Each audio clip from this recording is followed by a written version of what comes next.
अस्सलाम वालेकुम। मैं अमजदुल्ला ख़ान स्पोक्समैन एमबीटी। मेरे साथ मुस्तफ़ा महमूद साहब जनरल सेक्रेटरी मजलिस बचाओ तहरीक और जनाब अफ़ानुल्लाह ख़ान साहब यूथ लीडर मजलिस बचाओ तहरीक। आज आपके दरमियान में आने का वजह यह है कि जैसा कि आप लोग सब जानते होंगे कि आज जो है बीजेपी की लिस्ट जारी हुई। जो हालिया में तेलंगाना असेंबली इंतखाबात आने वाले हैं उस सिलसिले में भारतीय जनता पार्टी की लिस्ट जारी हुई और उस लिस्ट में जैसा कि मुझे भी यकीन था कि ये चाल चलने वाले हैं बीजेपी वाले। बीजेपी ने कल यानी सबसे पहले तो जो राजा सिंह है उसका सस्पेंशन और उसको रिवोक किए और साथ ही उसको जो है गोशा महल के बीजेपी का टिकट का दावेदार भी बना, उसको टिकट का ऐलान किए। तो अब यहाँ पर मैं आपको थोड़ा बतलाना चाह रहा हूँ कि राजा सिंह को बीजेपी यानी बीजेपी का जो पॉलिसी है ये खुल के आ गई। एक तरफ पर नरेंद्र मोदी का जो स्पीचेस रहते हैं कि सबका साथ सबका विकास, यानी सबके देवताओं के बारे में हमको जो है ये एक दूसरे के ख़िलाफ़ में नहीं बोलना चाहिए। ये जो मॉरल साइंस पढ़ाती है बीजेपी, वो आज जो है राजा सिंह का सस्पेंशन को रिवोक करने की ये न्यूज़ से ये बिल्ली थैले के बाहर आ गई है। यानी बीजेपी फ़िरक़ा परस्त थी पार्टी और बीजेपी ऐसे लोगों को परवान चढ़ाती है जो ख़ास तौर पर मुसलमानों के या इस्लाम के बारे में बोलिए या उनके पैगंबरों के बारे में या प्यारे नबी सल्लल्लाहु अलैहि वसल्लम की गुस्ताखी जो करते हैं उनको बीजेपी आगे बढ़ाती है, चाहे वो नुपुर शर्मा की सूरत में रहो चाहे वो राजा सिंह की सूरत में रहो। लेकिन यहाँ पर बड़े अफसोस की बात ये रही कि हमारे तेलंगाना में जो पिछले 9 साल से जो सरकार रही, पहले जो टीआरएस थी अब बीआरएस है, केसीआर साहब बारहा अपने तकारीर में ये बोलते हैं कि मैं सब मज़हब की इज़्ज़त करता हूँ और इस तेलंगाना रियासत में हर मज़हब का आदमी सही सलामत रहेगा। लेकिन पिछले 9 साल में टीआरएस पार्टी यानी बीआरएस, केसीआर की हुकूमत, के टी रामा राव और हरीश राव और संतोष राव, कविता राव, ये लोग राजा सिंह को जितना हेल्प किए शायद मैं समझता हूँ कि बीजेपी के लीडर इसको इतना हेल्प नहीं किए। मुसलसल पिछले 9 साल से जब से ये एमएलए बना, पहले एक कारपोरेटर था राजा सिंह, उसके बाद में एमएलए बना, ये उसका तीसरा टर्म है। तो जब से ये एमएलए बना कहीं ना कहीं मुसलमानों के ताल्लुक़ से, कहीं ना कहीं इस्लाम के ताल्लुक़ से इसकी इश्तियाल अंगेज़ी मुसलसल आती रही। अब आप सुन के हैरत करेंगे कि मेरे पास एक एविडेंस है कि किस तरीक़े से बीआरएस पार्टी चीफ मिनिस्टर के चंद्रशेखर राव साहब राजा सिंह को मदद करते आ रहे हैं। इसके ऊपर जितने केसेस हम बुक किए थे, लैक ऑफ एविडेंस बोल के हैदराबाद पुलिस और दीगर दूसरे जगह की पुलिस जो है इसके केसेस को क्लोज़ कर दिए। और जो श्री रामनवमी और हनुमान जयंती में जो केसेस में राजा सिंह इन्वॉल्व था, जो दुकानात को जलाए थे मुसलमानों के, वो केसेस में जो पुलिस वाले विटनेस थे और वो केसेस में जो पुलिस वाले कंप्लेनेंट थे, ये तमाम तर ज़्यादातर जितने बड़े सीनियर ऑफिसर्स थे कोर्ट में जाके हॉस्टाइल हो गए। ये लोग राजा सिंह के ख़िलाफ़ में बयान नहीं दिए।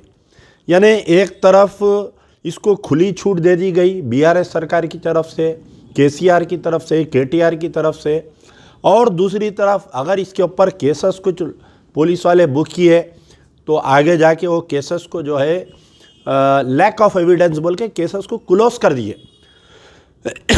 तकरीबन 20 से 25 ऐसे केसेस है जिसमें मैं अमजदुल्ला ख़ान कंप्लेनेंट हूँ या एमबीटी के कोई लोग इसके अंदर कंप्लेनेंट है।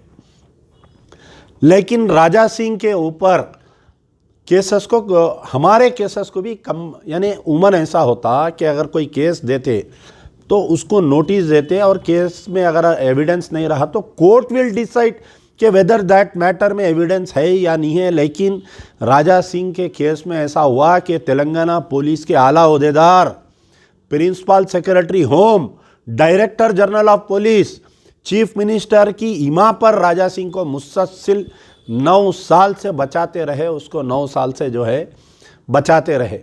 अब जबकि उसकी हिम्मत इतनी बढ़ गई थी उसकी हिम्मत कि अगस्त के महीने में 2023 अगस्त में ये नबी करीम सल्लल्लाहु अलैहि वसल्लम की शान में गुस्ताखी किया तो पुलिस इमीडिएट एक्शन नहीं ली, केसीआर गवर्नमेंट इमीडिएट एक्शन नहीं ली। काबिल मुबारकबाद है वो नौजवान जो रोड पर आकर जो लंबा एजिटेशन चलाए, 10 दिन तक एजिटेशन होने के बाद में जब ये देखे कि हुकूमत बदनाम हो रही, कि inaction of the KCR government, inaction of the KTR government, उसके अंदर तहत इसको जो है मजबूरन गिरफ्तार करे। फिर एक बगैर किसी तैयारी के कोर्ट में गए ये लोग पीडी एक्ट डालने के सिलसिले में। पहली मरतबा कोर्ट इसको हकाल दिया, फिर दूसरी मरतबा जब आवाम में नाराज़गी पैदा हुई, जब एहतजाज हुआ तो दूसरी मरतबा इसको पीडी एक्ट डाले। मैं समझता हूँ 1 आध महीना अंदर रहा। दूसरों को जिनको पीडी एक्ट तेलंगाना गवर्नमेंट डाल के, पुलिस डाल के अगर भेज रही, 2-2 साल लोग अंदर रह रहे हैं। लेकिन राजा सिंह जो है पीडी एक्ट में 1 महीने के अंदर या 1.5 महीने में वापस आ गया। अब उसके बाद में बीजेपी वाले जो राजा सिंह को सस्पेंड किए थे, मैं आपको आज ये अंदर की बात बोल रहा हूँ, ये राज बता रहा हूँ मैं आपको कि ये सरकार दो आलम सल्लल्लाहु अलैहि वसल्लम की शान में गुस्ताखी किया या ये मुसलमानों के ख़िलाफ़ में बयान दिया बोल के बीजेपी वाले नहीं किए थे इसको सस्पेंड। राजा सिंह को सस्पेंड करने की वजह ये थी कि ये बीजेपी के आला बड़े लीडरों को गाली गलौज कर रहा था। बीजेपी की लाइन ऑफ एक्शन से इन्हें बाहर निकल गया था इन्हें। और राजा सिंह जो है पहले इंद्रसेन रेड्डी जब बीजेपी के सदर थे उनको गालियां देता था, फिर उसके बाद में किशन रेड्डी पहली जब सदर थे जब भी किशन रेड्डी उनको भी गालियां देता था। फिर उसके बाद में लक्ष्मण जो मशीराबाद के एमएलए थे बीजेपी के सदर बने, उनको भी गालियां देता था ये। यानी जो भी बीजेपी के बड़े लीडर से उनके साथ बदतमीज़ी कर रहा था, गालियां दे रहा था। तो ये पूरी बीजेपी की जो सीनियर टीम है ये मौका देख कर ये रखे कि मुसलमानों के खांधे पे गोली रख के चला दिए, ये बोले कि इसलिए हम इसको सस्पेंड कर रहे हैं।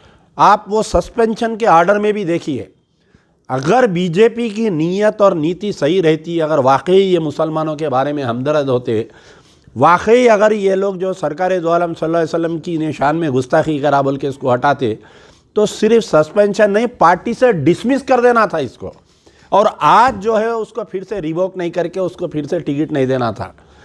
लेकिन कहीं ना कहीं ऐसा हुआ कि बीजेपी में ब्राह्मणिकल ऑर्डर और ब्राह्मणी यानी ओबीसी तबके का और ब्राह्मणिकल ऑर्डर का जो झगड़ा चल रहा है बीजेपी में, उसको जो है कहीं ना कहीं ऐसा हुआ कि आज ओबीसी का हाथ भारी हो गया और मजबूरन जो है ये लोग जो है राजा सिंह को दोबारा पार्टी में लेते हुए दोबारा इसको टिकट दे रहे हैं। लेकिन याद रखिए, एक राजा सिंह का मसला नहीं है, यही नीति रहने की वजह से जहाँ पर बीजेपी बड़ी बुलंद दावे जो कर रही है कि हम इक़्तिदार पे आएंगे, तेलंगाना में इतने सीट लाएंगे उतने सीट लाएंगे, मैं गारंटी के साथ कह सकता हूँ कि जितने भी बीजेपी के लोग तेलंगाना से लड़ें किसी की भी ज़मानत नहीं बचने वाली है। और राजा सिंह का भी गोशा महल से हारना यकीन है, क्योंकि मुझे थोड़ी बहुत उम्मीद जो कांग्रेस की जो लेडी कैंडिडेट है सुनीता राव, जो महिला सदर है, बेहतरीन कैंडिडेट दिए वो लोग, वहाँ से हो सकता कि मजलिस बचाओ तहरीक, हम हमारी जमात ने बात करने के बाद में सुनीता राव कांग्रेस की कैंडिडेट की तायद की हम ऐलान भी करेंगे। अमली मैदान में अमजदुल्ला खान जाकर ये यकीन दिलाएंगा कि राजा सिंह वहाँ से हारेगा इंशाअल्लाह। हिंदू मुसलमान बेगम बाज़ार का जितना एरिया है, आज सब लोग, मैं जितने मारवाड़ी लोगों से मिलता हूँ, जितने गुजराती लोगों से मिलता हूँ, सब इसके जुल्म का शिकार है, सब इससे तंग है, सब इससे नाला है। तो सब मिलकर एक बेहतरीन सेकुलर कैंडिडेट को हम जिताने की कोशिश करेंगे। मैं उम्मीद करता हूं कि अभी हमारे पार्टी का कोई फ़ैसला नहीं है। मैं हमारे पार्टी में ये बात रखा हूं कि जो लेडी कैंडिडेट आई है वहां पर की बेहतरीन उम्मीदवार है वो, उसकी सब मिलके मैं तो अब आप देखिए यहाँ पर क्रिमिनल नेग्लिजेंस हुआ है, यानी केसीआर राजा सिंह, केटीआर राजा सिंह का पूरे 9 साल में मैं दावे के साथ कह सकता हूं कि केटीआर एक मर्तबा भी राजा सिंह के कोई स्टेटमेंट को कंडम नहीं करे। केटीआर, तुम अपने आप को बड़ा सेकुलर बताते हो, लेकिन तुम्हारे आंग में भी चड्डी है। तुम्हारे बाबा के आंग में तो है सो है चड्डी, लेकिन तुम्हारे कने भी है। ये बात वाज़ेह हो गई। अगर तुम में दम है, आई एम चैलेंजिंग कि तुम केसीआर साहब जाके कामारेड्डी क्यों लड़ रही, केसीआर साहब तुम जाके गजवेल क्यों लड़ रही। अगर तुमको पूरे तेलंगाना के मुसलमानों के वोट होना है, या तो केसीआर आके लड़ो गोशा महल से, या तो केटीआर आके लड़ो गोशा महल से। हरीश राव तुम में दम है तो तुम आके लड़ो गोशा महल से, कविता को लाके डालो गोशा महल से। लेकिन ऐसा नहीं, कहीं ना कहीं सॉफ्ट हिंदुत्व बोलते, इसको क्या बोलते, सॉफ्ट हिंदुत्व। केसीआर और उनके अफराद ख़ानदान, केटीआर, कविता को ये डर है कि अगर हम राजा सिंह के ख़िलाफ़ में मुहिम चलाएंगे या राजा सिंह के ख़िलाफ़ में हम लड़ेंगे तो कहीं ना कहीं तेलंगाना का हिंदू नाराज़ होके जो है बीआरएस को वोट नहीं देंगे। मैं फिर से चैलेंज कर रहा हूँ, अगर केसीआर साहब आप अगर गोशा महल से लड़ेंगे, अमजदुल्ला खान तुम्हारे को खांदे पे बिठा के पूरे गोशा महल में लेके फिरेंगे। केटीआर अगर तुम गोशा महल लड़ेंगे राजा सिंह के खिलाफ में, मैं चैलेंज कर रहा हूं, तुम मर्द के बच्चे तो आओ, आके तुम गोशा महल से नॉमिनेशन डालो बीआरएस से। भूखी सूखी खा के पूरे मुसलमान तुम्हारा साथ देंगे, तुमको खाने पे बिठा के पूरे गोशा महल में लेके फिरेंगे और 1 लाख मेजॉरिटी से जीता के भिजाना मुसलमानों की जिम्मेदारी रहेंगी। लेकिन कहीं ना कहीं ये तुम्हारा जो मैच फिक्सिंग चल रहा है केसीआर, केटीआर, कविता, हरीश राव का राजा सिंह के साथ, ये बात वाज़े आ गई। तो इंशाअल्लाह दुआ करिए कि इस मलून का, इस गुस्ताख रसूल का, इस जलील राजा सिंह को हारना ज़रूरी है। पूरे तेलंगाना में गंगा जमनी तहजीब को रखने के लिए एक बेहतरीन कैंडिडेट की सब मिलकर हम तायद करेंगे और सब मिलकर जो है उसको हम वोट डालेंगे।